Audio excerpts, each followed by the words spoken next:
സന്ദീപ് വാര്യരെ അടുത്തിരുത്തിയല്ലേ പറഞ്ഞത്. ആർക്കാണ് സംഘ്യമനസ്? ആരാണ് RSSന്റെ ശാഖയ്ക്ക് കാവൽ നിൽക്കാൻ പോയത്?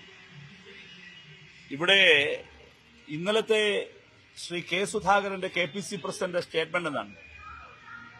ബാബറി മസ്ജിദ് തകർത്ത വിഷയത്തെക്കുറിച്ചുള്ള ചോദ്യത്തിന് അദ്ദേഹം മറുപടി പറഞ്ഞിരിക്കുന്നത് ജാംബവാന്റെ കാലത്ത് സംഭവിച്ച എന്തോ ഒരു കാര്യമാണ്, അതൊന്നും ഇനി ചർച്ച ചെയ്യേണ്ട കാര്യമില്ല എന്നാണ്. ഞങ്ങൾ DYFI ഇവിടെ മത്സരിക്കുന്ന UDF സ്ഥാനാർത്ഥിയെയും KPCC പ്രസിഡന്റിനെയും ഓർമ്മപ്പെടുത്താൻ ആഗ്രഹിക്കുന്ന കാര്യം, ഗാന്ധിയെ കൊന്നതും ബാബറി തകർത്തതും ജാംബവാന്റെ കാലത്തല്ല, ആധുനിക ഇന്ത്യയിലാണ്. ആധുനിക ഇന്ത്യയിൽ നടന്ന സംഘപരിവാർ നടപ്പിലാക്കിയ ഏറ്റവും വലിയ കുറ്റകൃത്യമാണ് ബാബറി ധ്വംസനം.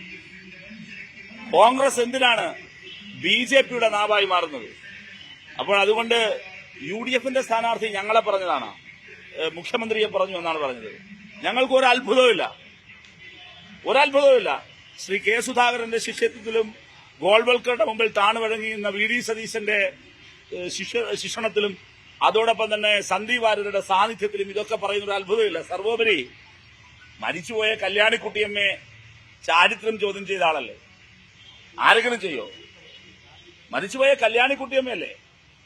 കെ കരുണാകരന്റെ പ്രിയപ്പെട്ട പത്നിയെ അവഹേളിച്ച ആ മഹാസ്ത്രീയുടെ ചാരിത്രത്തെ ചോദ്യം ചെയ്ത ഈ നിമിഷം വരെ അതിനോടൊന്നും മാപ്പ് പറയാത്ത UDF സ്ഥാനാർത്ഥിയല്ലേ? പോട്ടെ, ഈ നിമിഷം വരെ കെ കരുണാകരന്റെ സ്മൃതി മണ്ഡപത്തിലൊന്ന് പോകാൻ പോലും സാധിക്കാത്ത വിധം അദ്ദേഹത്തിന്റെ മനസ്സിലിരിക്കല്ലേ? സരിന് കൈ കൊടുക്കാത്ത മാത്രമല്ല, ഈ നിമിഷം വരെ എന്തുകൊണ്ടാണ് കെ കരുണാകരൻ ഇവിടുന്ന് 1 മണിക്കൂർ നേരം പോയാൽ മതിയല്ലോ, ചേലക്കര വരെ അദ്ദേഹം പോയല്ലോ. ചേലക്കര വരെ പോയ UDFന്റെ സ്ഥാനാർത്ഥി എന്തുകൊണ്ടാണ് കുറച്ചുകൂടി അപ്പുറത്ത് പോയി കെ കരുണാകരന്റെ സ്മൃതി മണ്ഡപത്തിൽ പോകാതിരുന്നത്? അപ്പൊ കല്യാണിക്കുട്ടിയമ്മയെ അവഹേളിച്ചത് ഇപ്പോഴും മനസ്സിൽ നിൽക്കുകയാണ്, അങ്ങോട്ട് പോകുന്നില്ല. അഹങ്കാരമല്ലേ? ഇല്ലെങ്കിൽ എന്തിനാണ് ഇവിടെ പോകാത്തത്? കെ കരുണാകരനോട് എന്തിനാണ് ഇത്ര അകൽച്ച? അപ്പോൾ അങ്ങനെ അകൽച്ച സൂക്ഷിക്കുകയും കല്യാണിക്കുട്ടിയമ്മയെ വളരെ മോശമായി അധിക്ഷേപിക്കുകയും ചെയ്ത അദ്ദേഹം മുഖ്യമന്ത്രിയെക്കുറിച്ച് ഇങ്ങനെ പറഞ്ഞു എന്നതോർത്ത് ഞങ്ങൾക്ക് വേറെ അത്ഭുതമൊന്നുമില്ല. ഓരോരുത്തരുടെ സംസ്കാരമാണ്, ഓരോരുത്തരുടെ ഭാഷ, അവരുടെ ശരീരഭാഷ, ഇതിലൂടെയെല്ലാം പുറത്തു വരുന്നത്.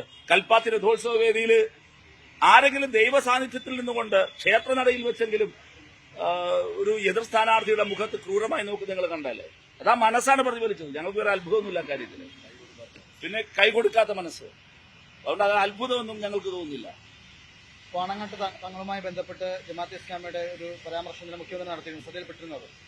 അതെ, അത് വളരെ ഏറ്റവും ശരിയായ പരാമർശമാണ്. ജമാഅത്തെ ഇസ്ലാമി കേരളത്തിലെ മുസ്ലിം സമൂഹത്തിന്റെ ഒരു ചെറു ന്യൂനപക്ഷത്തെ മാത്രം പ്രതിനിധാനം ചെയ്യുന്ന ഒരു സംഘടനയാണ്. ആ സംഘടനയുടെ താൽപര്യങ്ങൾക്കും അവരുടെ രാഷ്ട്രീയ ആശയങ്ങൾക്കും ലീഗ് വഴങ്ങിക്കൊടുക്കുകയാണ്. അതാണ് ബഹുമാനപ്പെട്ട മുഖ്യമന്ത്രി ലീഗിന്റെ പ്രസിഡന്റായ തങ്ങളെ പരാമർശിച്ചുകൊണ്ട് മുഖ്യമന്ത്രി പറഞ്ഞത്. അത് വളരെ വസ്തുതാപരമായി ശരിയാണ്. പിന്നെ KM ഷാജിയുടെയും PK ഫിറോസിന്റെയും എല്ലാം ജമാഅത്തെ ഇസ്ലാമിയുടെ ഓടുള്ള നിലപാടെന്തായിരുന്നു? ജമാഅത്തെ ഇസ്ലാമി മതരാഷ്ട്രവാദികളാണ് എന്ന് എത്രയോ വട്ടം പറഞ്ഞിട്ടുള്ളയാളാണ് KM ഷാജി, എത്രയോ വട്ടം പറഞ്ഞിട്ടുള്ളയാളാണ് PK ഫിറോസ്. ലീഗിൽ ഒരു റഫറൻഡം നടത്തി നോക്കട്ടെ. ലീഗിലെ മഹാഭൂരിപക്ഷം ജമാഅത്തെ ഇസ്ലാമിയുടെ SDPയുടെ ആശയഗതിയോട് യോജിക്കുന്നവരാണോ? നേതൃത്വമാണ്. നേതൃത്വത്തിന്റെ അധികാര താൽപര്യങ്ങൾക്ക് വേണ്ടി ഈ ജമാഅത്തെ ഇസ്ലാമിയെ കൂടെ നിർത്താൻ നോക്കുകയാണ്. ഒരു കാര്യം ഞങ്ങൾ ലീഗിനെ ഓർമ്മപ്പെടുത്താൻ ആഗ്രഹിക്കുന്നു.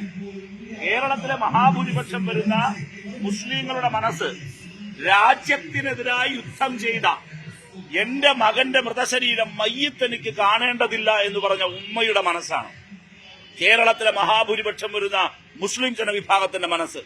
ജമാഅത്തെ ഇസ്ലാമിയുടെയും SDPയുടെയും മതരാഷ്ട്ര മനസ്സല്ല. ഇപ്പോൾ രാഷ്ട്രീയ താൽപര്യത്തിന് വേണ്ടി, കോൺഗ്രസിന്റെ താൽപര്യത്തിന് വേണ്ടി ഇതെല്ലാം ചെയ്യാണ്. വരാൻ പോകുന്ന തദ്ദേശ സ്വയംഭരണ സ്ഥാപനങ്ങളിലേക്കുള്ള തെരഞ്ഞെടുപ്പിൽ SDPയും ഇതൊരു ട്രയൽ റണ്ണാണ്. ഇവിടെ അപ്രഖ്യാപിത സഖ്യകക്ഷിയാണല്ലോ SDPഐ. വരാനിരിക്കുന്ന തദ്ദേശ സ്വയംഭരണ സ്ഥാപനങ്ങളിലേക്കുള്ള തെരഞ്ഞെടുപ്പിൽ UDFന്റെ പ്രഖ്യാപിത സഖ്യകക്ഷിയായി തന്നെ ഈ രണ്ടു കൂട്ടരെയും ചേർത്ത് നിർത്താനുള്ള ധാരണയായി കഴിഞ്ഞിരിക്കുന്നു. ശ്രീ VD സതീശനാണ് അതിന്റെ പിന്നിൽ. ആ താൽപര്യത്തിന് ലീഗിന്റെ ഒരു വിഭാഗം വഴങ്ങിക്കൊടുക്കുകയാണ്. അവരുടെ വക്കാലത്തെടുത്തിട്ടാണ് ഷാജി സംസാരിച്ചുകൊണ്ടിരിക്കുന്നത്.